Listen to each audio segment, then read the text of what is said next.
صباح الخير. كان في شكوى ان البهارات على قد ما نحط في الاكل ما بيبقاش ليها كده ريحة ولا ليها طعم، ومهما نحط في الكمية، وطبعا ده بيهدر كتير في البهارات معانا.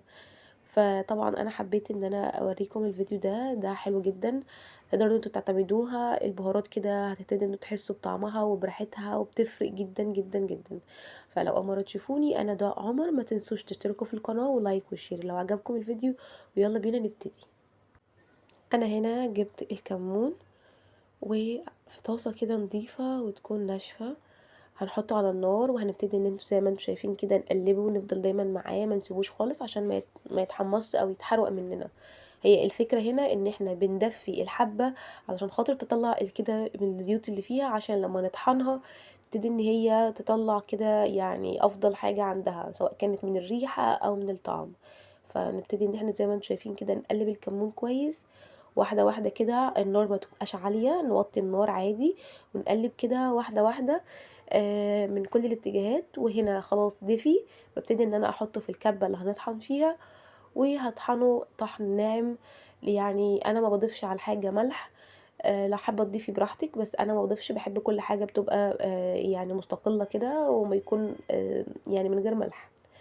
فده الكمون اهو بعد ما طحنته. بعد كده بنبتدي وهو لسه دافي، على فكرة انت لما تطحنه تحس ان هو دافي. بنشيله في البرطمان، هوريكم دلوقتي. ده دلوقتي كده الكزبرة، دخلنا في الكزبرة وبجد بتفرق جدا في الطعم. انتوا اصلا يعني فوق ما تتخيلوا.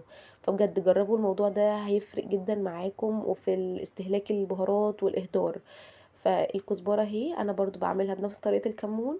ابتدي ان انا بقلبها كده من كل الاتجاهات لغاية لما احس كده ان هي يعني دفيت كده، وبحس ان هي الحبة نفسها اللي يعني ابتدت كده تتغير شوية. فبجسه انا هنا، بجسه كده بحس ان هو خلاص الدفى لمس كل الحبات، مش من تحت بس. واديته كمان تقليبة، لانه حسيته كده لسه مش قوي، بس اديته كده تقليبة حلوة. وهطحنه برضو نفس الموضوع. لو تشوفوا كده ملاحظين الحباية بقى شكلها مختلف شوية.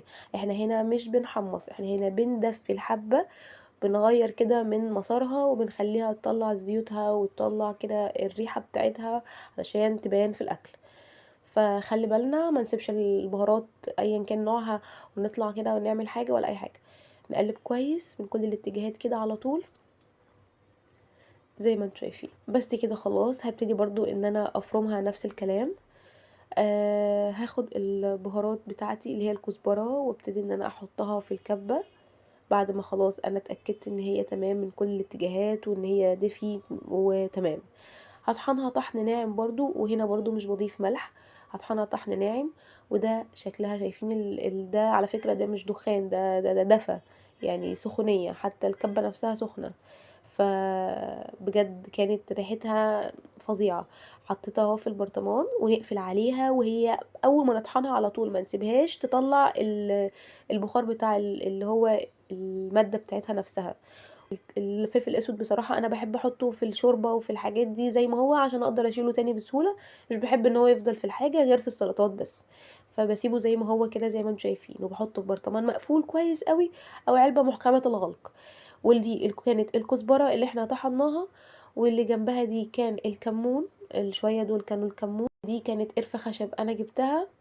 أه احب احطها برضو في برطمان مقفول كويس عشان ما تكرفش من اي حاجة، عشان لو عايزين نعمل بيها الشاي او اي حاجة. ده كان جوز الهند، برضو بحب ان انا احطه في برطمان مستقل. ودي كانت كريمة حلويات. ودي علبة حلوة جدا بجد، انا يعني مرضية عنها جدا، كتجربة كويسة. هي ليها جانبين كده، حاطة فيها الشوفان وحاطة فيها تمز كورن فليكس.